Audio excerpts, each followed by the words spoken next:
While students are struggling to keep up socially and academically, educators are seeking new ways to support them. University of Virginia Professor of Education and Public Policy Beth Schuler is with us now to talk about solutions. VPM is working on a reading campaign with University of Virginia Literacy Partnerships. That collaboration had no bearing on the content of this interview. What kind of learning loss did we see in Virginia as a result of the pandemic? So I've had a chance to study this question in collaboration with my colleague, Dr. Luke Miller at UVA, along with partners at the Virginia Department of Education. We really focused on the change from prior to the pandemic to that first post-pandemic onset year, 2020-2021. And what we saw looking at sort of test score outcomes for grades 3 through 8, the tested grades on the kind of SOL exams that parents will be familiar with, was a pretty sharp decline in math achievement in that first post-pandemic year. The decline was, larger than changes we saw in any of the pre-pandemic years, and was also larger than was observed in a number of other states around the country. So I think Virginia, has a long way to go in terms of the recovery efforts. In reading, it was a little bit more difficult to get a solid answer. We saw declines there as well, but the state actually introduced a new exam in the 2020-21 school year, and so we don't have an exam that was administered both pre and post pandemic that allows us to really look at that in a careful way. So who was the most impacted, and did COVID exacerbate the achievement gap?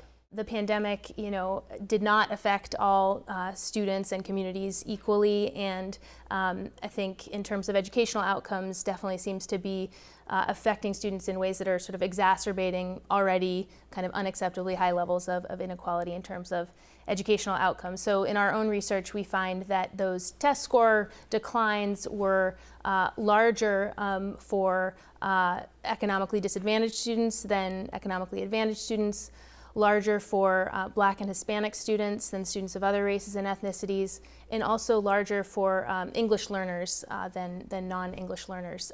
So definitely concerns about kind of rising inequality in the aftermath of the pandemic. And what are the best solutions for kids that are having a hard time catching up? Why is one-on-one tutoring so effective? From a research perspective, it's hard for me to think of another educational intervention that is backed by as large a body of evidence and as kind of high quality and rigorous a research base as high dosage tutoring in particular, and that shows kind of consistently large positive impacts for a wide range of grades and a wide range of subjects. Why is it effective? I think in part that has to do with the sort of low tutor to student ratio allows for educators to really diagnose challenges more effectively and tailor their supports to individual student needs. And it also, I think, has to do with the potential for relationship building, right? So easier to develop a relationship with a caring adult if it's kind of a one-on-one or a one-on-two scenario, and I think that is particularly important in our kind of post-pandemic moment after kids have been sort of disconnected from school, and we know kind of mental health challenges are on the rise, so those relationships could be especially important now. What are vacation academies? So this is another approach to kind of individualizing instruction, but as opposed to tutoring where you've got kind of a one-to-one or one-to-two tutor-student ratio, vacation academies are more of a small group program, so one teacher for groups of about 10 students. These are programs for which the district or the state or school recruits teachers they consider to be talented and has them work with small groups of struggling students in a single subject, like reading or math, over a week-long vacation break. And we've studied these programs in a couple of contexts in Massachusetts, in districts that have been labeled as low performing and shown that these programs have really notable positive impacts on kids' academic achievement, and then in some cases also non-test outcomes, so decreasing things like exposure to exclusionary discipline, suspensions, and the like. What do you tell parents who say they're not able to shoulder these extra educational costs themselves?